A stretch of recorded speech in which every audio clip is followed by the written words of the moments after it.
berdiskusi tentang satu tema dalam syariat kita berkaitan dengan zakat, infak, sedekah, plus nanti kalau ada waktu kita akan bahas wakaf yang biasa disingkat dengan apa?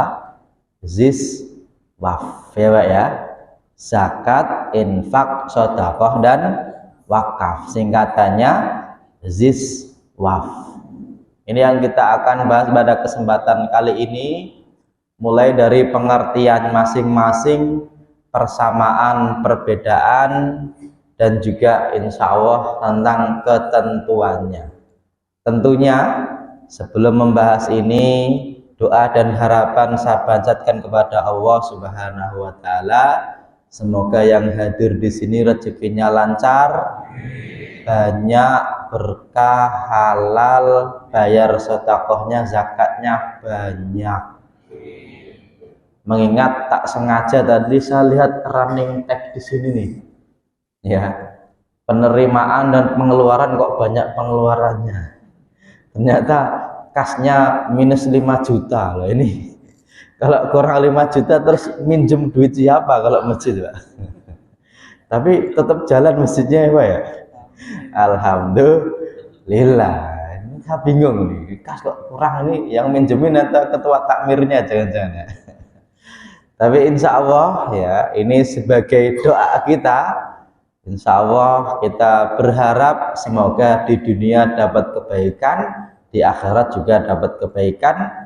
Sebagaimana doa Rabbana atina fid dunya hasanah wa fil akhirati hasanah wa qina azabannar. Ini insya Allah yang kita akan bahas pada kesempatan kali ini, mengingat biasanya bulan Ramadan itu identik dengan sedekah. Makanya biasanya saya bagi Ramadan itu saya namakan dengan 4 nama. Ramadan pertama Syahrus Siyam, bulan puasa. Yang kedua Ramadan Syahrul Qiyam, bulan sholat malam, Qiyamul Lail atau Qiyamul Ramadan. Yang ketiga Ramadan Syahrul Quran, bulan Al-Quran. Yang keempat Syahrul It'am, bulan memberi makan, bulan bersedekah. Dan memang Ramadan di Indonesia itu bisa dikatakan orang itu mudah untuk bersedekah. Emang apa hubungannya Ramadan dengan sedekah? Setidaknya yang pertama hubungannya adalah ketika Ramadan Nabi didatangi malaikat Jibril, Nabi menyimakkan bacaan Al-Quran yang sudah didapatkannya kepada malaikat Jibril, dan ketika malaikat Jibril datang menyimakkan bacaannya itu, Nabi tergolong orang yang paling dermawan. Yang kedua, di bulan Ramadan juga kita bisa mendapatkan pahala lebih dari pahala puasa, yaitu pahala seperti orang yang berpuasa. Caranya bagaimana biar dapat pahala orang yang berpuasa? Caranya bagaimana? Memberi makan orang yang berpuasa, ya Pak ya. Berpuasa atau berbuka puasa?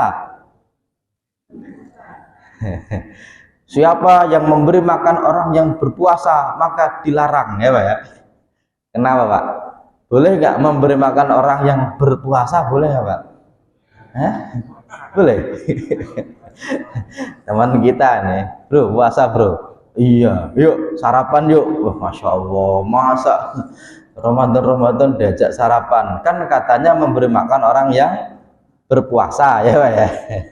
Ini sebenarnya yang pas itu memberi makan orang yang berbuka puasa. Makanya hadisnya itu man fattara sha'iman. Siapa yang memberikan iftar kepada orang yang shaim. Nah, sama sebenarnya. Makanya dapat pahala seperti orang yang berpuasa. Hanya saja ada orang yang mengaitkan Ramadan dengan zakat. Bahkan Pak, banyak amil zakat yang buka stand di mal-mal, di depan kantor itu kalau bulan apa? Ramadan, ya Pak ya. Saya pernah ngajar di Al Amanah Kemenkeu itu, lorongnya itu Pak, itu semua amil zakat ngumpul di situ. Kenapa? Karena kalau Kemenkeu kan uangnya banyak ya.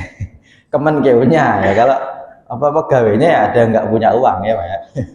Makanya di situ tuh orang ngumpul mau bayar zakat, ayo lewat mana? Gitu. Padahal Pak, kalau boleh saya katakan, Ramadan tidak ada hubungannya dengan zakat kecuali zakat fitri. Itu pun kewajiban zakatul fitri baru wajib setelah Ramadan usai. Meskipun ulama memperbolehkan zakat dimajukan. Kenapa? Karena waktu wajib bayar zakat fitrah adalah ketika matahari sudah tenggelam tanggal terakhir di bulan Ramadan. Itu baru wajib. Tapi kalau Bapak bayar sekarang, nggak apa-apa, diterima. Artinya apa? Kalau ada orang jam 5 sore tanggal 30 Sya'ban belum bayar zakat fitrah kok meninggal? Pertanyaannya Pak, wajib zakat fitrah atau belum? Jawabannya belum. Kenapa? Karena belum masuk waktu wajib. Kapan waktu wajib bayar zakatul fitri? Kalau sudah masuk 1 Syawal. Kapan 1 Syawal masuk? Kalau matahari terakhir Ramadan sudah tenggelam, hilal sudah muncul, ya Pak ya. Ini nih. Makanya zakatul fitri itu kata Nabi, tuhratun lis-shaim wa tu'matun lil masakin. Menjadi pensuci bagi orang yang berpuasa dan memberi makanan kepada orang yang kekurangan atau orang miskin. Adapun zakat mal, Bapak tahu zakat mal ya Pak ya? Zakat yang bayarnya di mal ya Pak ya. Zakat mal ya Pak ya. Zakat mal itu zakat harta. Zakat itu bagi dua. Zakat badan namanya zakatul fitri. Zakat mal berarti selain zakat badan. Apapun harta yang wajib zakat itu namanya zakat mal.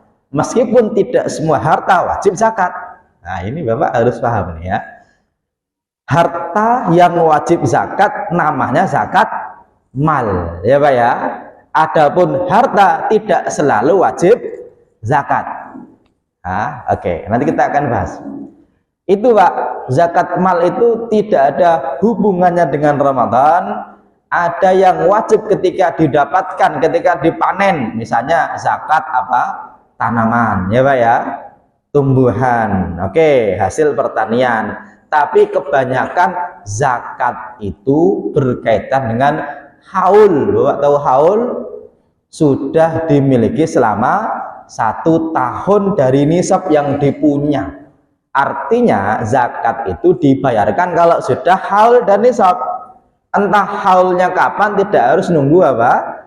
Ramadan. Kenapa? Karena orang miskin itu adanya tidak ada cuma bulan Ramadan, dan orang itu haulnya masing-masing. Tapi kalau mau dibayarkan Ramadan boleh atau tidak? Boleh, ya Pak ya.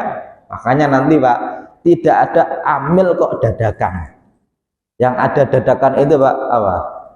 Tahu ya Pak ya, digoreng dadakan. Sekarang juga ada apa, sambal dadakan ya, karena dibuatnya apa, dadakan. Tapi nggak ada amil kok dadakan, itu nggak ada. Makanya kalau Al-Hidayah kok buat lembaga amil zakat itu nggak boleh cuma buka waktu apa, Ramadan ya Pak ya. Nanti selepas Ramadan pembubaran panitia. Itu bukan amil zakat tapi panitia Ramadan, tapi menerima apa, zakat ya Pak ya. Kita akan bedakan. Setidaknya kita punya 4 istilah yang masyhur di Indonesia, yaitu zakat, infak, sedekah, wakaf, disingkat dengan ZISWAF. Hanya saja pengurutan kata-kata ini Pak itu berdasarkan kepada biar mudah diucapkan saja. Gak bisa. Orang Indonesia itu punya keistimewaan Pak, bisa menyingkat-nyingkat ya Pak ya. Oke, contoh Republik Indonesia disingkat RI, ya Dewan Perwakilan Rakyat DPR, nama-nama disingkat Hanif Lutfi HL ya Pak ya. Nanti ustadz-ustadz itu ada UAS, ada Ustadz Abdul Somad yang gitu Pak ya, ada siapa lagi. Orang Arab itu enggak punya Pak singkatan-singkatan, enggak bisa. Orang Indonesia itu nyebut tol layang kita namanya tol apa? MBZ, Muhammad bin Zaid. Itu orang Arab Pak, nggak bisa nyingkat Pak, nggak bisa. Bapak coba singkat Muhammad Mem bin Ba Z Zaid pakai Zaid, disingkat apa? Mem Ba Z, ya itu Pak, nggak singkatan ya Pak ya. Orang kita MBZ. Raja Salman punya anak Muhammad, disingkat apa? MBS, Muhammad bin Salman ya Pak ya, disingkat Pak. Orang Indonesia Mem Ba Sin itu enggak jadi singkatan ya Pak ya. Makanya penyingkatan ziswaf itu dalam rangka biar mudah diucapkan saja. Kalau bisa begitu. Awalnya kalau kita urutkan Pak, ini mirip-mirip. Infak kadang-kadang disebut sedekah, sedekah kadang-kadang disebut infak, zakat kadang-kadang disebut infak, zakat kadang-kadang disebut sedekah dan lain sebagainya. Makanya pahalanya sama, pahala sedekah. Di kita juga tulis saja kotak amal renovasi ya Pak ya, ada ya. Terus kotak infak ada nggak Pak? Kotak apa? Sedekah ada juga ya. Oke, mirip-mirip. Cuma kalau kita perhatikan memang ada sedikit perbedaannya, di antaranya dari sisi bahasa. Yang paling umum dari keempat istilah tadi yaitu kata infak. Infak itu termasuk masdar dari anfaqa yunfiku infaqon nafaqatan. Dan fi'il kata kerja dari infak dan nafkah atau nafaqah itu sama. Ya Pak ya, yang artinya secara bahasa adalah mengeluarkan harta atau membelanjakan. Berarti ibu-ibu datang ke mall Pak kok belanja, itu berarti sedang apa? Infak ya Pak ya. Hanya saja di Quran itu sering, meskipun nggak selalu, infak itu disandingkan dengan kata fisabilillah atau di jalan Allah. Adapun infak yang di jalan Allah itulah yang sering disebut dengan sedekah. Contohnya surat Al-Baqarah, wa anfiqu fi sabilillah masalul ladzina yunfikuna amwalahum fi sabilillah wa ma tunfiqu min syai'in fi sabilillah wa ma lakum alla tunfiqu fi sabilillah. Makanya infak yang di jalan Allah itu biasa disebut dengan sedekah ya Pak ya. Oke, ini yang pertama. Kemudian sedekah itu kebanyakan memang bicara mengenai harta, tapi kadang-kadang sedekah juga bukan harta. Bahkan Nabi menyebutkan orang itu kalau senyum Pak juga bisa dianggap sebagai sedekah, tapi tidak disebut dengan infak ya Pak ya. Oke, tabassumuka fi wajhi akhika hiyalaka sedekah. Senyummu kepada muka temanmu itu juga bentuk dari sedekah. Amar ma'ruf sedekah, nahi mungkar sedekah. Tapi kalau pas hari Jumat kok ada kotak amal lewat kok Bapak senyum ya Pak ya, itu tidak disebut dengan sedekah. Hari Jumat ini kotak amal lewat Bapak senyum ya, kok senyum ngapain nih? Kan senyum adalah apa? Sedekah. Kan sudah sedekah senyum ya Pak ya. Sedekah senyum yang sedekah itu kalau di muka temannya. Jadi Pak, bertemu teman itu senyum itu termasuk sedekah. Ya Pak ya. Oke. Kemudian mohon maaf, sedekah itu atau sedekah itu ada yang hukumnya wajib, ada yang hukumnya sunnah. Hukumnya wajib salah satunya adalah zakat. Ada juga sedekah yang wajib selain zakat, namanya nazar. Bapak bernazar, kalau tahun ini aku sembuh, bernazar menyembelih sapi bagi-bagi warga. Ternyata tahun ini sembuh, berarti nyembelih sapi Pak, hukumnya apa? wajib karena dinazarkan. Ada juga sedekah yang wajib, yaitu bayar denda atau kafarat. Kafarat ini Pak, nanti namanya ada banyak. Kadang-kadang kalau orang haji disebut dengan dam, ya Pak ya. Kalau orang kok nggak bisa puasa disebut dengan fidyah. Itu sama-sama namanya kafarat. Kafarat itu denda karena melakukan sesuatu yang dilarang atau meninggalkan sesuatu yang diperintahkan. Kemudian selain dari yang wajib tadi, sedekah berbuat baik dengan uang itu kebiasaan biasanya disebut dengan sedekah yang hukumnya sunnah. Misalnya menyantuni anak yatim, memberi ke masjid, termasuk salah satunya adalah wakaf. Ada juga beasiswa, dakwah, kurban, akikah, itu termasuk sedekah yang sunnah. Artinya wakaf itu bagian dari sedekah yang sunnah, makanya disebut dengan sedekahun jariyatun, sedekah yang mengalir, ya Pak ya. Kalau kita urutkan dari yang paling umum, ya Pak ya, itu adalah infak.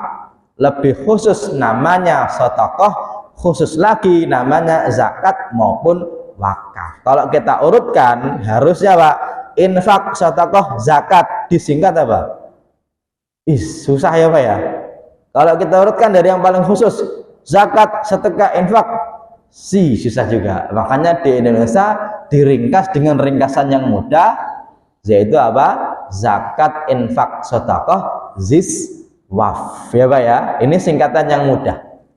Tapi kadang-kadang ada orang menyamakan keempatnya, padahal keempat hal ini kebanyakan beda. Kok bisa? Gini, kalau infak, sedekah, zakat itu bisa dibayarkan langsung kepada orang yang menerima, ya Pak ya. Atau kalau zakat bisa disalurkan melalui apa? Amil. Dan yang ada amilnya adalah zakat. Adapun infak dan sedekah Pak, itu tidak ada apa? Amil, ya Pak ya. Dan amil zakat itu kalau memang resmi dan memang diangkat oleh pemerintah, mereka berhak menerima bagian dari zakat. Tapi kalau sedekah selain dari zakat, awalnya tidak ada amil. Contoh, kita adakan acara santunan bersama menyantuni anak yatim. Pertanyaannya, santunan anak yatim ada amilnya nggak Pak? Nggak ada, ya Pak ya. Oke, ini jangan sampai keliru karena ini bagian amil, nggak ada amilnya. Kenapa? Dipotong 10%, nggak ada, ya Pak ya. Tapi kalau operasional kok mau nggak mau harus butuh uang, bisa minta kepada yang diberi. Termasuk begini bedanya. Kalau sedekah infak awalnya tidak ada amil, tapi kalau dipanitiakan boleh. Contoh, fidyah Pak, kan termasuk bagian dari sedekah, ya Pak ya, tapi bukan zakat. Kalau fidyah kok dibayarkan lewat amil, amil berhak dapat bagian atau tidak? Tidak. Kenapa? Karena bukan apa? Zakat. Tapi di Indonesia panitia zakat yang dikelola oleh masjid, tulisannya menerima zakat, infak, sedekah, wakaf dan juga fidyah dan lain-lain semuanya, pokoknya semua diterima, ya Pak ya. Oke, ini kadang-kadang di Indonesia ini Pak ada sedikit kerancuan. Termasuk begini, kalau di zakat ada amil, wakaf itu tidak ada amil, adanya apa? Nazir. Bedanya apa Ustadz? Amil itu Pak, dia itu mengambil zakat dari orang kaya diberikan kepada orang miskin. Tapi kalau nazir, dia tidak mengambil, menerima wakaf untuk dikelola biar berkembang, yang mana hasilnya disedekahkan. Dan nazir sama sekali tidak punya hak dari harta wakaf, dia hanya diberi karena profesionalisme mengelola harta dari wakaf tadi, ya Pak ya. Oke, ini sedikit beda, tapi kadang-kadang karena masjid menerima semuanya, seolah-olah pengurus masjid itu ya amil seolah-olah dia nazir, padahal dua hal ini berbeda. Oke Pak ya? Oke ya? Oke, kita akan coba lanjutkan. Yang penting ini poin-poinnya bisa difahami dulu. Masalah fadilah, keutamaan itu semuanya sama. Artinya orang berzakat, bersedekah, berinfak itu biasanya fadilahnya yaitu itu. Dan orang berinfak itu Pak, fadilahnya saya kira Bapak sudah cukup tahu ya Pak ya, insya Allah Pak ya, insya Allah ya. Karena orang memberi orang lain itu Pak, nggak harus pakai dalil pun banyak orang sudah memberi. Ya, oke, kita akan lanjutkan. Ya, yang pertama dari kata infak. Infak tadi sudah saya katakan artinya apa? Membelanjakan. Contohnya apa? Dalam surat Al-Isra ayat 100 Allah berfirman, "Qul law antum tamlikuna khazaina rahmati rabbi idzan la amsaktum khasyatal infaq." Ya, kalau kamu punya uang banyak, harta melimpah, kamu pasti takut untuk membelanjakannya. Wa kanal insanu qatura, dan manusia itu sangat kikir. Artinya orang itu Pak, nggak ada yang merasa uangnya banyak. Sebanyak apapun uang seseorang itu biasanya Pak merasa belum banyak ya Pak ya. Orang punya mobil satu sudah banyak belum? Belum. Kenapa? Tetangganya punya dua. Orang mobilnya dua udah banyak belum? Belum. Kenapa? Di kantor ada teman yang golongannya lebih rendah, mobilnya 5, tapi atas nama pembantunya semua ya Pak ya. Oke, orang punya rumah Pak 100 meter persegi, udah gede belum? Belum. Kenapa? Sekomplek kebanyakan 120. Orang punya rumah, di dalamnya ada kolam renangnya, udah cukup belum? Belum. Kenapa? Tetangganya punya lapangan terbang ya Pak ya. Kok begitu Ustaz? Saya itu ngaji Pak, pernah sebelum pandemi itu ibu-ibu ya kajian sudah tua-tua tapi masih cantik-cantik di daerah Pondok Indah ya Pak ya. Saya tanya, "Bu, usia berapa?" "Saya udah 60 Ustaz." "Kenapa kok masih cantik Pak?" "Karena ternyata Pak, cantik ada hubungannya dengan uang ya Pak ya." Karena ngajinya di Pondok Indah itu suaminya Pak itu bos-bos ya, banyak yang petinggi Bank Indonesia. Itu ternyata Pak ketika sudah usia 60 ke atas itu cantik berdasarkan duit suaminya banyak atau tidak. Kenapa? Karena kalau usia 50 itu nggak bisa dibohongin kulit Pak. Tapi kalau dibawa ke klinik kecantikan itu ya lumayan ya Pak ya. Sudah tua-tua begitu ngaji gitu kan. Terus ada sahibul bait atau sahibatul bait atau ibu yang punya rumah buat ngaji karena rumahnya itu pindah-pindah. Nah, setelah ngaji itu ramah tamah dia bilang, "Mohon maaf ya Pak Ustadz ya, rumahnya jelek, kecil ya Pak ya." Padahal Pak, rumahnya di dalamnya itu ada kolam renangnya Pak. Ngaji itu pun masih cukup, masih luas. Padahal pesertanya banyak. Saya mikir, ya Allah rumah kayak gini bagusnya kok dibilang jelek ya Pak ya. Kenapa Pak? Ini jarang kami tempati Ustadz. Ya Allah, di Pondok Indah jarang ditempatin Pak. Ini yang menempati cuma pembantunya saja. Ini dipakai untuk ngaji. Ya Pak ya, alhamdulillah Pak. Kenapa? Karena dia sih punya apa? Punya kolam renang, tapi tetangganya itu dalam rumahnya itu Pak, itu buat main golf bisa ya Pak ya, buat konser musik bisa, saking gedenya Pak. Berarti nggak ada orang yang apa? Cukup, karena khasyatal infak ya Pak ya. Makanya Bapak kalau biar cepat merasa puas Pak, Bapak kalau punya mobil mainnya jangan sama orang yang punya mobil ya Pak ya, mainnya sama orang punya motor. Bapak di situ kelihatan paling punya uang ya Pak ya. Kenapa? Yang lain punyanya motor, Bapak punya mobil gitu kan ya. Jadi kalau di komplek kita nih kalau semuanya punya mobil, kok Bapak punyanya motor, itu miskin gak Pak? Miskin. Kenapa? Orang punyanya motor doang ya Pak ya. Tapi kalau sekomplek kok mobilnya 3, 4, 5, kok Bapak punyanya 1, itu minder Pak. Kenapa? Yang lain punyanya lebih banyak ya Pak ya. Makanya kadang-kadang orang itu tergantung bandingannya seperti apa. Dan menurut penelitian Pak, katanya orang cantik yang sering gaul dengan teman-teman yang jelek itu cepat menikah Pak.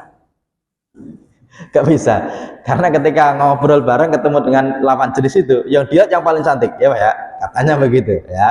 Ini kata infak artinya membelanjakan ya Pak ya. Kemudian Ya, secara istilah ini membelanjakan harta di jalan Allah dan juga memberi nafkah kepada orang lain yang wajib dinafkahi. Siapa? Utamanya istri, anak, kemudian orang tua. Ini namanya nafkah atau infak. Oke. Kemudian yang berikutnya, ya, meskipun kata infak juga kadang-kadang digunakan untuk sedekah, ya Pak ya. Oke. Ini kata infak kadang-kadang digunakan untuk kata sedekah, diantaranya hadis Sahih Bukhari. Hadisnya gini, idza anfaqar rajulu, ketika orang itu berinfak ala ahli kepada keluarganya, yahtasibuha, dan dia mengharapkan pahala dari Allah, fahuwa lahu sedekah, maka infak itu bernilai sedekah. Artinya seorang suami yang memberikan nafkah kepada istrinya itu sama dengan bersedekah. Artinya kalau seorang suami kok nafkahnya lebih banyak kepada istrinya, berarti semakin banyak nafkahnya semakin banyak sedekahnya. Ini kabar gembira buat ibu-ibu. Kenapa? Karena kalau suami kok ternyata gajinya banyak, itu bilang, Mas, bulan ini sedekahnya berapa? Ya Pak ya.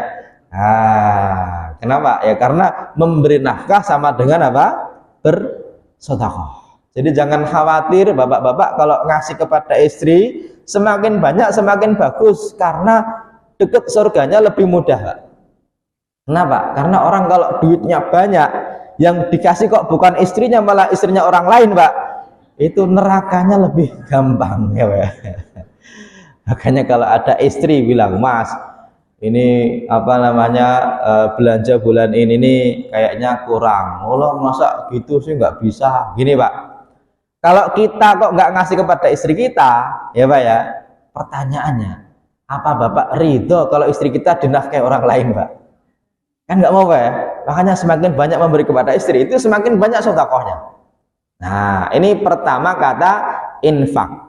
Kemudian kata sedekah itu nanti artinya banyak. Salah satu arti dari sedekah di dalam Al-Quran adalah zakat. Meskipun sedekah ini bisa lebih umum daripada zakat, bisa lebih umum daripada infak. Kenapa? Di dalam surat Al-Baqarah dikatakan, qaulun ma'rufun wa maghfiratun khairun min shadaqatin yatba'uha adza. Ucapan yang baik yang tidak menyakiti itu lebih baik daripada sedekah tapi menyakiti. Dalam hadis riwayat Imam Tirmidzi dikatakan, tabassumuka fi wajhi ahika laka sedekah, senyum kepada muka temanmu itu sedekah, amar ma'ruf nahi munkar sedekah, ya, menunjukkan jalan kepada orang yang tersesat itu juga sedekah, ya. Kemudian menyingkirkan sesuatu yang mengganggu di jalan itu juga sedekah, ya. Ini makanya sedekah itu bisa lebih umum daripada infak, meskipun di dalam Al-Qur'an sering juga sedekah itu digunakan untuk makna zakat. Salah satunya apa? Surat At-Taubah ayat 103 dan juga surat At-Taubah ayat 60. Ya, misalnya nih, khudh min amwalihim shadaqatan tutahhiruhum wa tuzakkihim biha wa sholli alaihim. Ambillah dari orang kaya sedekah, ya Pak, yang diberikan kepada orang miskin. Di sini artinya adalah zakat. Termasuk 8 golongan yang berhak menerima zakat. Di Quran digunakan kata sedekah. Innamas shadaqatu lil fuqara'i wal masakin dan lain sebagainya. Kenapa ulama menyebutkan sedekah ini artinya zakat? Jawabannya karena ayat yang terakhir Pak dikatakan faridatan minallah, yaitu ini wajib dari Allah, wallahu alimun hakim, ya Pak ya. Dari sini para ulama menyimpulkan, oh, sedekah ini wajib dari Allah. Berarti kalau sedekah wajib sama dengan apa? Zakat. Ya Pak ya. Artinya 8 golongan yang berhak menerima zakat itu di dalam Al-Qur'an digunakan kata sedekah yang wajib. Oke. Kalau kita perhatikan dari keempat istilah ini, Pak, nanti ada kelemahan kelebihannya masing-masing.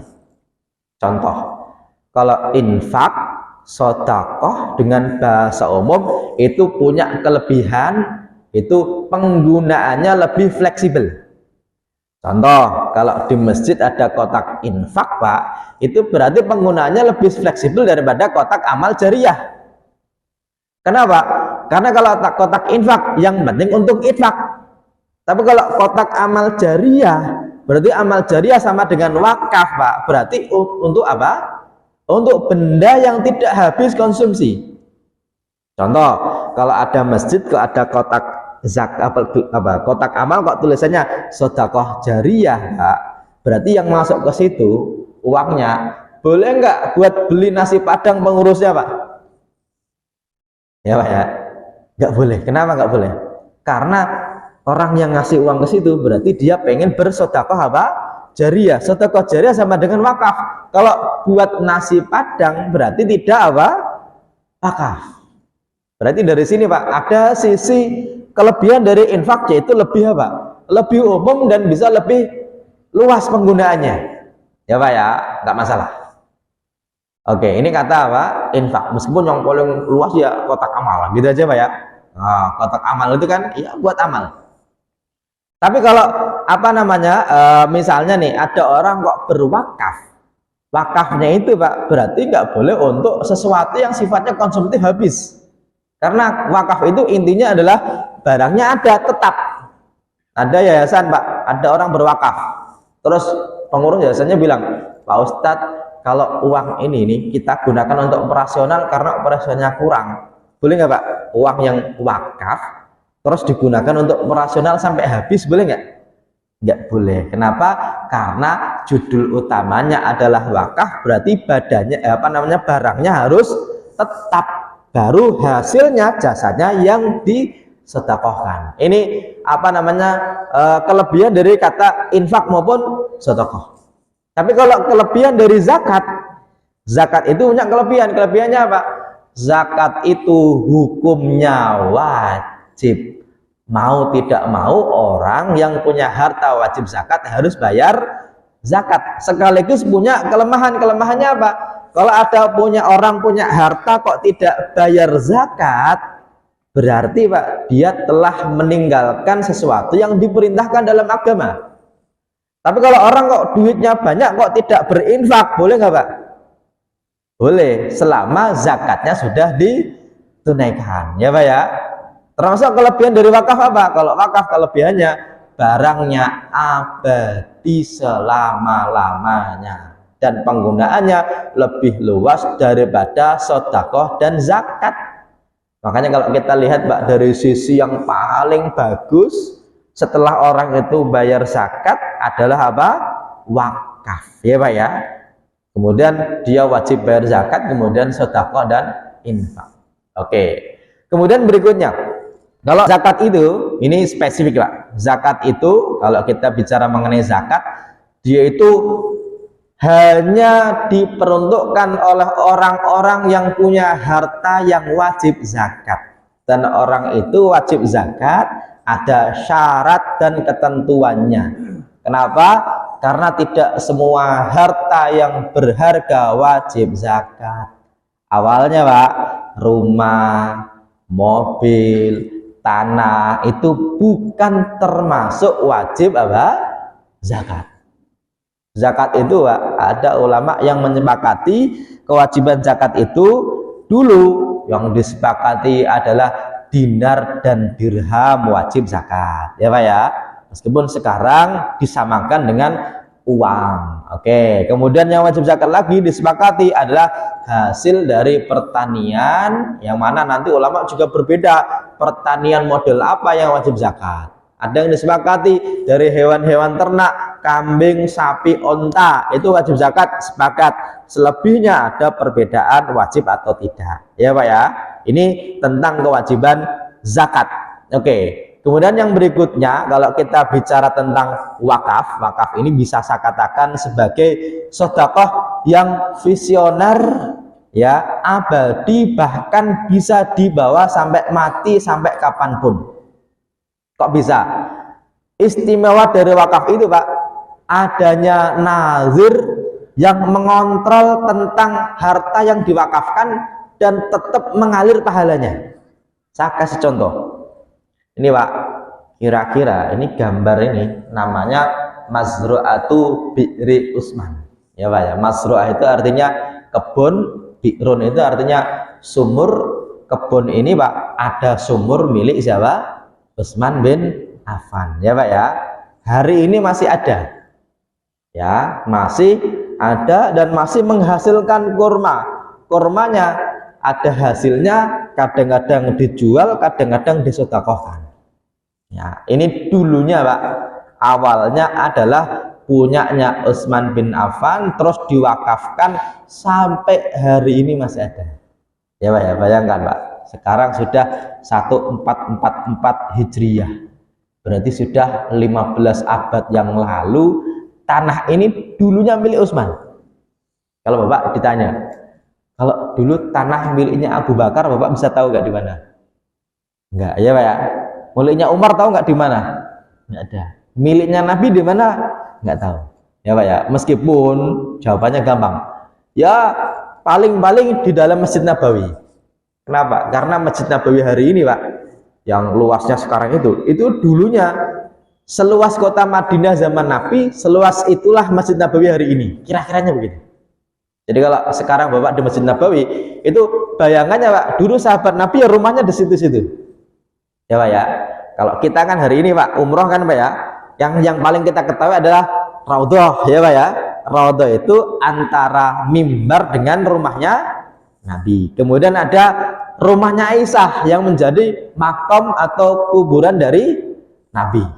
Selebihnya kan kita nggak tahu Pak, tapi rumahnya Abu Bakar, Umar itu ya di dalam masjid itu. Karena dulu kota Madinah itu sekarang seluas Masjid Nabawi sekarang.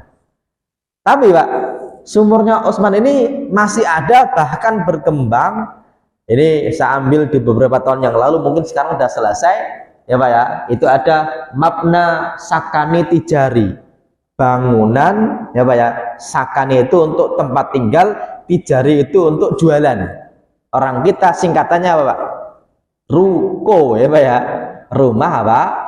Toko. Orang Arab nggak bisa menyingkat Pak. Mabna Sakani Tijari. Ruko ini Pak, dia itu termasuk al-masyhur atau proyek dari wakafnya Utsman bin Affan. Sampai hari ini masih berjalan wakaf tadi dan masih menghasilkan uang. Uangnya disedekahkan atas nama siapa? Utsman. Ya, meskipun nanti ada cerita-cerita, salah satunya Pak, dulu Utsman bin Affan itu beli tanah ini karena ada sumur yang menghasilkan air. Ketika air yang lain sudah pada kering Pak, sumur ini masih. Cuma sayangnya sumurnya milik Wahyudi ya Pak ya. Yahudi. Nah, Yahudi ini punya sumur Pak, ketika orang-orang pada butuh itu dieksploitasi. Kalau mau bayar ya Pak ya. Makanya sahabat Nabi pada kesusahan. Nabi bilang, siapa yang mau beli buat umat Islam deh, gitu ya Pak ya. Dan orang kalau nggak punya uang, nggak mungkin bisa membelinya. Utsman diem-diem beli Pak. Dan ternyata Yahudinya pinter. Waduh, ini trennya lagi bagus nih, ya. Kalau di bursa saham ini lagi naik nih, lagi hijau, nggak mau dijual. Biasanya kan gitu ya Pak ya. Ternyata Utsman pinter, gini aja deh, saya nggak beli semuanya, beli setengahnya, tapi harganya tinggi. Oh, caranya gimana?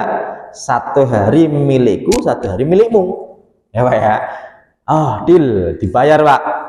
Dan ternyata Utsman lebih pintar. Kenapa?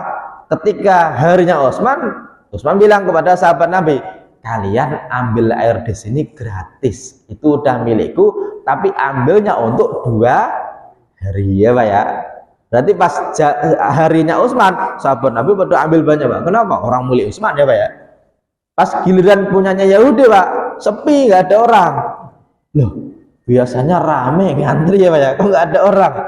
Aduh ya. Akhirnya Utsman datang lagi, gimana, mau dijual nggak? Udah deh, nggak apa-apa daripada rugi ya Pak. Akhirnya dimiliki sama Utsman. Berarti Utsman lebih pintar daripada Yahudi ya Pak ya. Meskipun sekarang Yahudi meskipun orangnya dikit tapi menguasai ekonomi dunia Pak ya.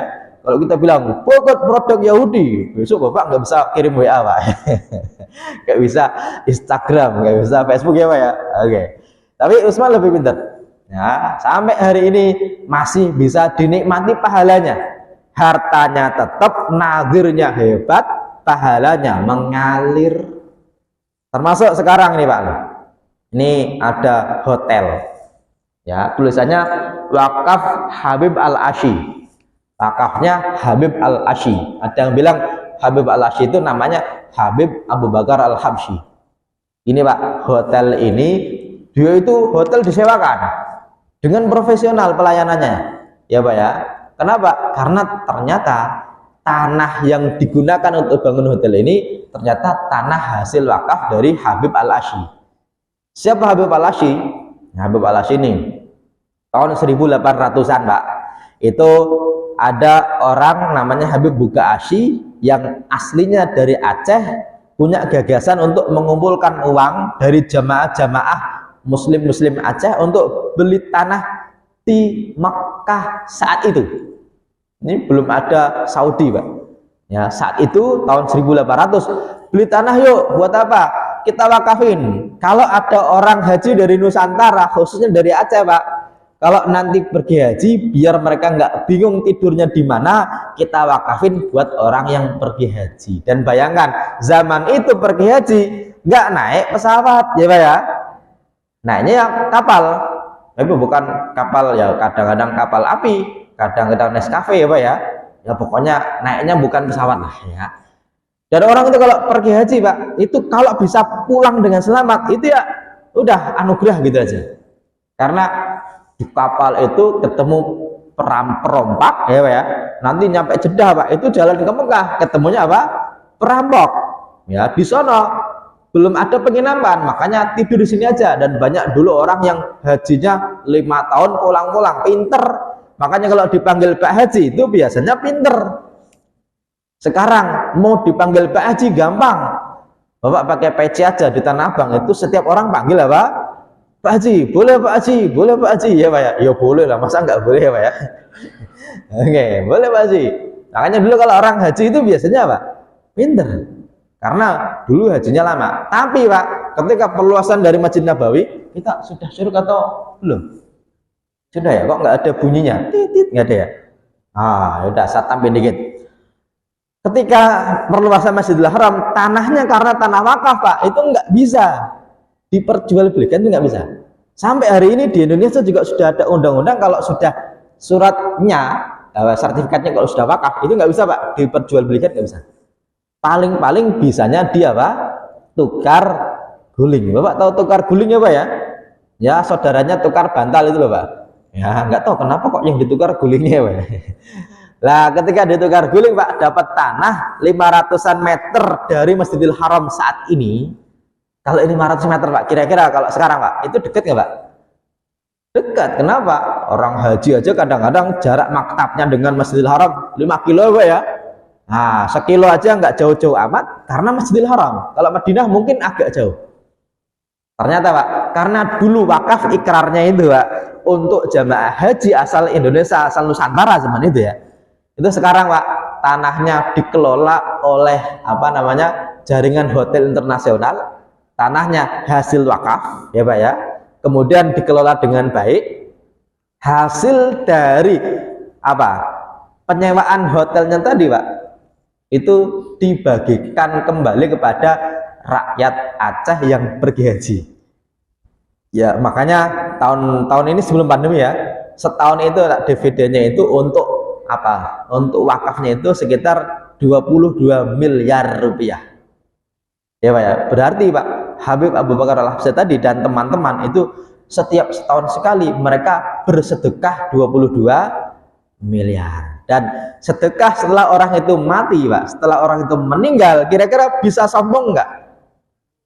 Ya kalaupun sombong ya sonolah di kuburan ya Pak ya. Dan kalaupun sombong di kuburan itu ya insya Allah pahalanya nggak akan hilang. Beda dengan orang kok sedekah 22 miliar itu kok masih hidup, itu insya Allah Pak dibuatkan acara seremonial besar-besaran. Minimal kalau bangun masjid kok bisa sendiri, masjidnya namanya dia. Kalau ada acara masjid kok bangun sesuatu, kok dia nyumbang paling besar, setidaknya namanya ditulis paling atas ya Pak ya. Nah, kalaupun nggak mau, nggak usah, namanya hamba Allah saja ya Pak ya. Tapi kalau hamba Allah kok nyumbang 100 juta, itu insya Allah Pak, di mana-mana cerita. Di masjid itu tuh, yang nyumbang 100 juta kan hamba Allah. Saya sih nggak mau ngomong ya, nggak mau sombong ya. Tapi itu hamba Allah itu saya nih. Nah, ini salah satu dari sedekah yang visioner. Dan wakaf itu lebih fleksibel daripada zakat, meskipun zakat ada sisi wajibnya, Kalau wakaf itu lebih fleksibel. Kenapa? Karena peruntukannya tergantung ikrar dari orang yang berwakaf. Ada wakaf mutlak, boleh bebas semua umat Islam menikmati. Ada wakaf muqayyad, terbatas, hanya dibatasi orang Aceh saja, boleh. Hanya orang sini saja, nggak masalah. Bahkan begini, Bapak punya tanah 10 hektar, terus Bapak wakafin, ikrarnya gini, tanah ini aku wakafin, peruntukannya untuk pendidikan anak cucuku. Boleh Pak Ustaz? Boleh. Berarti Pak, dikelola dengan profesional, menghasilkan profit. Anak cucu dari Bani Hanif Lutfi itu pendidikannya saya jamin sampai kapanpun, selama tanah tadi masih tanah apa? Wakaf yang menghasilkan. Berarti cucuku mau kuliah di mana? Amerika, butuh berapa? 10 juta. Nih ya Pak ya, Yayasan Dana Abadi. Kalau sekarang Pak, LPDP, Bapak tahu LPDP nggak? LPDP itu beasiswa dari Kementerian Keuangan ya Pak ya. Itu punya dana abadi yang hasil dari dana abadi tadi, depositonya itu hasilnya Pak, itu dibuat untuk beasiswa. Itu aja Pak, sudah bermiliar-miliar. Karena depositonya bertriliun-triliun ya Pak ya. Nah, ini salah satu dari bentuk wakaf yang ada sampai hari ini ya, meskipun secara detail karena waktu kita terbatas dan pembahasan kita cukup banyak ya, mungkin saya cukupkan dulu sampai sekarang, sampai hari ini ya. Yang penting dari keempat kata ini, yang penting yang pertama, kalau kita punya harta wajib zakat, tunaikan dulu apa? Zakatnya. Mungkin suatu waktu kita akan coba menghitung zakat sendiri dengan mudah dan tepat. Mungkin kita akan kapan-kapan kita akan bahas ya, insya Allah ya. Tapi kalau sekarang kita baru brainstorming dulu, baru membahas secara luas dulu dari keempat istilah tadi, zakat, infak, sedekah, dan wakaf ya Pak ya. Oke, sebagai pelengkap dari kajian kita kali ini ya, tadi terbitnya jam 5.56, sekarang sudah jam 6:02. Sebagai pelengkap dari kajian kita kali ini, saya akan buka tanya jawab bagi bapak-bapak maupun ibu-ibu. Satu, Ustadz silakan. Yang ibu-ibu juga boleh, silakan. Bapak dulu, baru ibu, silakan.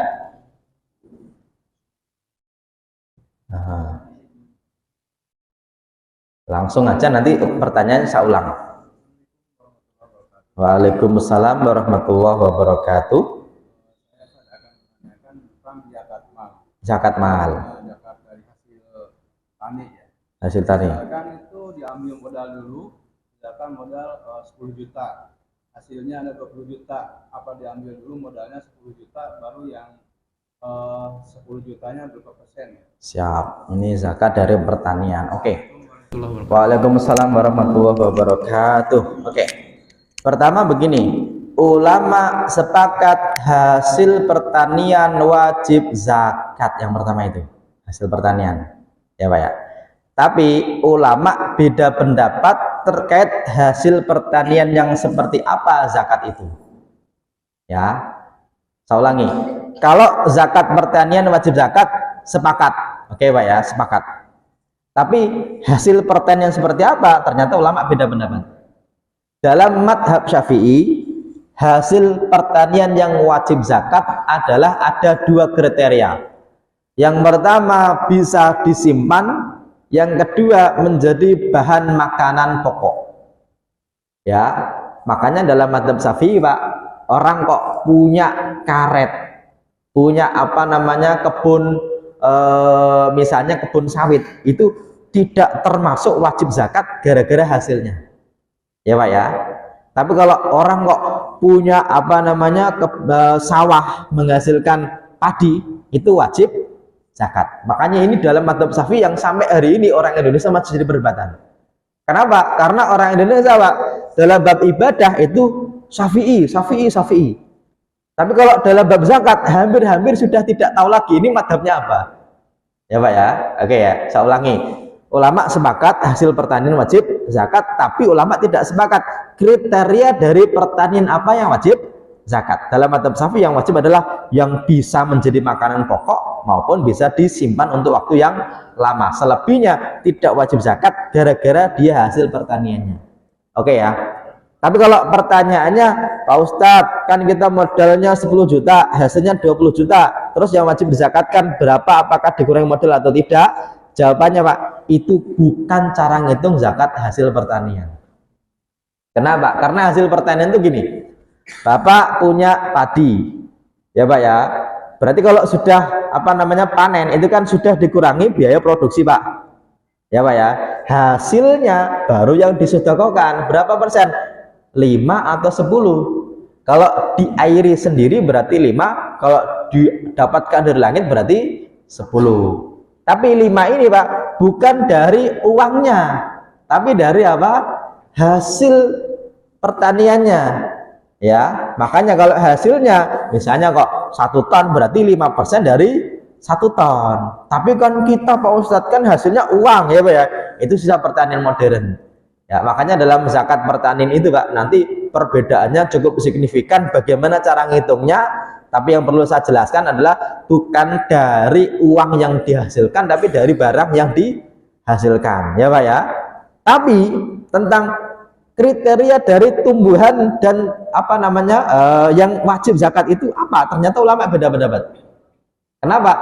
Karena ya Pak ya, ulama juga berbeda pendapat terkait ini ngitungnya dari apa ya. Tapi kalau Bapak saya jelaskan gini, kalau ternyata tanamannya kok yang bisa disimpan untuk waktu yang lama dan menjadi makanan pokok, berarti bisa dikeluarkan 5% dari barangnya. Tapi kalau hasilnya kok bukan termasuk yang 2 tadi, bisa disimpan untuk waktu lama atau makanan pokok, maka kalaupun masuk rekening Pak, kan tadi ya Pak ya, hasilnya adalah 20 juta, biaya produksinya adalah 10 juta, maka masuk rekening adalah 10 juta. Gampangnya gini, 10 juta kita tidak hitung dari zakat hasil pertanian, tapi zakat yang masuk ke rekening kita. Contoh, kita masuk 10 juta, di rekening kita ada 200 juta, ya udah berarti 200 juta kalau sudah haul ya Pak ya, tambah 10 juta baru dikeluarkan berapa? 2,5%. Berarti zakatnya bukan dari hasil pertanian, tapi dari uang yang kita terima dari hasil pertanian. Ini Pak, kasusnya bagi orang yang punya karet Pak. Orang itu kalau nyadap karet itu kan panennya nggak setahun sekali ya Pak ya, tiap hari ya Pak ya. Nah, pertanyaannya yang wajib dikeluarkan apa Pak Ustadz? Kalau yang disimpan dan menjadi makanan pokok kan barangnya. Tapi kalau orang punya karet, ada nggak orang zakat pakai karet itu, ada nggak Pak? Ya nggak ada. Tapi kan dia punya uang nanti gara-gara itu. Ya udah, uangnya masuk rekening, rekeningnya Pak dihitung bareng-bareng uang yang lainnya. Berarti dia sudah bayar zakat dari hasil pertanian tadi, tapi sudah masuk ke rekening. Kira-kira bisa difahami nggak Pak? Insya Allah ya Pak ya. Satu lagi, silakan. Kan kalau di kampung saya, pertanian. Nggak bisa disimpan lama tuh, paling sekarang misalkan panen paling dari botol itu ya, panen dapat 40 juta misalkan. Jadi udah dia bulan sekian, karena dia nggak bisa disimpan lama kan hasil uang itu yang. Oh iya, gampang. Kalau dalam madzhab Syafi'i Pak, orang punya wortel, kemudian punya kol itu Pak, bukan termasuk tanaman yang wajib zakat gara-gara kolnya.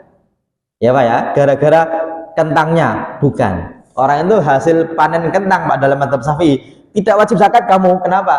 Karena itu bukan harta yang wajib zakat gara-gara hasilnya. Tapi tenang aja gini. Oh, sekali dapat kan 40 juta Pak Ustadz. Gampang, 40 juta kan masuk rekening Pak. Dikumpulkan dengan rekening yang lainnya Pak ya. Ya, kan kita juga nggak membedakan ini 40 juta hasil pertanian loh ya, kan nggak ya Pak ya. Ya udah, yang penting harta yang di rekening tadi sudah nisab belum? Sudah, misalnya ya Pak ya. Berapa sih? 100 juta kan berarti udah nisab. Nisabnya berapa? 85 gram emas. Berarti kan masuk rekening itu Pak tuh. 85 gram emas. Oh, uangnya 100 juta. Ya udah, kalau ternyata di bawah nisab berarti nggak wajib zakat. Kalau di atas nisab, ya udah, setahun tadi dimiliki ya Pak ya. Nanti keluarnya berapa? 2,5. Saya kasih contoh gini. Saya punya peternakan. Peternakannya Pak, peternakan lele. Lele Pak